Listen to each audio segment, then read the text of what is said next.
এই দোয়াটা সবাই শিখে নেন। ওই বালক উপরে দোয়া করছে, আল্লাহুম্মা কফিনিহিম বিমা শি'তা, আল্লাহুম্মা কফিনিহিম বিমা শি'তা, আল্লাহুম্মা কফিনিহিম বিমা শি'তা। পাহাড় থরথর করে কাঁপা শুরু করলো এবং ওই সৈন্যবাহিনী পাহাড় থেকে পড়ে গেল। বালকের কিচ্ছু হলো না। আমি কিন্তু বানোয়াট কোনো গল্প বলছি না, এটা কোরআন থেকে বলছি এবং এটা তাফসীর। আপনি যে কোনো তাফসীর পড়েন, মারিফুল কোরআন, তাফসীর ইবনে কাসির, জালালাইন পড়ে দেখেন, পড়ে দেখেন আমার সাথে ডিবেট করার আগে। এবার সে বালক হেঁটে হেঁটে চলে আসলো রাজদরবারে। আবার কি ব্যাপার, তুমি মরো নাই? না, আল্লাহ আমাকে বাঁচিয়েছে, আমার রব আমাকে বাঁচিয়েছে। আবার বাড়ানো হচ্ছে আরেক দল সেনাবাহিনীকে নিয়ে, যাও এবার ওকে সমুদ্রে নিয়ে যাও, সমুদ্রের মাছ সমুদ্রে ডুবিয়ে দিবে।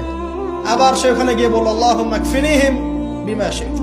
অর্থ হচ্ছে, হে আল্লাহ, আমার বিপক্ষে যারা আছে আপনি যা দিয়ে ইচ্ছা ওদের বিরুদ্ধে আমাকে সাহায্য করেন।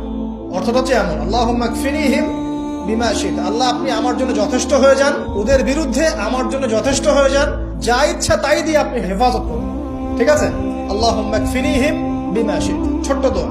এবার ওই সমুদ্র উত্তাল হওয়া শুরু করলো এবং ওরা জাহাজ থেকে পড়ে গেল।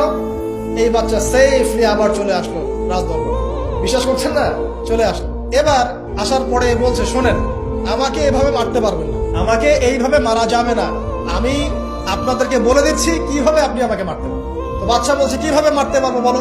তখন সেই বাচ্চাটা বলছে যে আপনি সমস্ত এলাকার মানুষকে এক জায়গায় জড়ো করবেন, মানে পুরো নেশনের যত মানুষ সবাইকে একটা মাঠে নিয়ে আসবেন, মাঠের মাঝখানে একটা গাছ রোপণ করবেন বা একটা কিছু স্তম্ভ নির্মাণ করবেন, সেখানে আমাকে বেঁধে ফেলবেন। বেঁধে ফেলার পরে আমার এই ধনুক থেকে একটা তীর বের করবেন। তীর বের করে আপনি নিজ হাতে এই তীরটাকে নিশানা দিবেন, দিয়ে বলবেন বিসমিল্লাহ, আল্লাহর নামে, বিসমিল্লাহ, আল্লাহর নামে, বিসমিল্লাহি রব্বি হাযাল গোলাম বলে ছুড়বেন।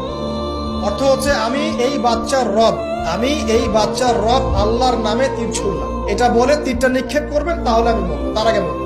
কথা কি বুঝতে পারছি? এবার তাই করা হলো, সমস্ত এলাকার মানুষকে এখানে জড়ো করা হলো। কথাটা ভালো করে বোঝেন, সমস্ত এলাকার মানুষ মানে কি, ওই এলাকার সব মানুষ, মানে মুমিন কাফের যে আছে সবগুলাকে একত্রিত করা। করার পরে বাচ্চাটাকে এভাবে একটা জায়গায় বেঁধে দেওয়া হয়েছে, খেজুর গাছে, তাফসীরে এসেছে খেজুর গাছে। এবার সে এখান থেকে তীর বের করে, বাচ্চা বলছে বিসমিল্লাহি রব্বি হাযাল গোলাম, নিক্ষেপ করলো। তীরটা ঠিক, আল্লাহ পাকের দৃষ্টি দেখেন এত সূক্ষ্ম, ওইটাই বর্ণনা করেছেন। তীরটা ঠিক বাচ্চার এই জায়গায় লেগেছে, এই যে মাথার এইখান থেকে লেগে এদিকে বের হয়ে গেছে। ওই বাচ্চা ছেলেটার এই যে কপালের এই পার থেকে এই পার পর্যন্ত তীর চলে গেল এবং বাচ্চাটা শহীদ হয়ে গেল, আলহামদুলিল্লাহ। এবং এই বাচ্চাটা যখন মারা গেল বা শহীদ হয়ে গেল, আর সারা এলাকার মানুষ কি দেখলো? দেখলো যে বাচ্চা তাকে দুইবার চেষ্টা করে মারতে পারে নাই, কিন্তু তার রবের নাম যখন নেওয়া হয়েছে, আল্লাহর নাম নেওয়া হয়েছে, মারতে পেরেছে। দেন পুরো এলাকার সমস্ত মানুষ মুসলিম হয়ে গেল। একজন বাচ্চার জীবনের বিনিময়ে সমস্ত এলাকার মানুষ ইসলামের হেদায়েত পেয়ে গেল, আলহামদুলিল্লাহ।